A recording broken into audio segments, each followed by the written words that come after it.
اور اللہ نے فرمایا ہے کہ دو دو معبود نہ بناؤ، معبود تو وہی ایک ہے، سو اے بندو مجھی سے ڈرتے رہو، اور جو کچھ آسمانوں میں اور جو کچھ زمین میں ہے سب اسی کا ہے، اور اسی کی عبادت لازم ہے، تو تم اللہ کے سوا اوروں سے کیوں ڈرتے ہو؟ اور جو نعمتیں تم کو میسر ہیں سب اللہ کی طرف سے ہیں، پھر جب تم کو کوئی تکلیف پہنچتی ہے تو اسی کے آگے فریاد کرتے ہو،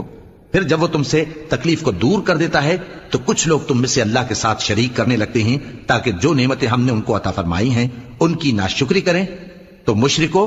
دنیا میں فائدے اٹھا لو، پھر ان قریب تم کو اس کا انجام معلوم ہو جائے گا، اور ہمارے دیے ہوئے مال میں سے ایسی چیزوں کا حصہ مقرر کرتے ہیں جن کو جانتے ہی نہیں۔ کافرو اللہ کی قسم کہ جو تم جھوٹ باندھا کرتے ہو اس کی تم سے ضرور پرسش ہوگی۔ اور یہ لوگ اللہ کے لیے تو بیٹیاں تجویز کرتے ہیں، وہ پاک ہے، اور اپنے لیے بیٹے جو مرغوب دل پسند ہیں، اور جب ان میں سے کسی کو بیٹی کے پیدا ہونے کی خبر ملتی ہے تو اس کا منہ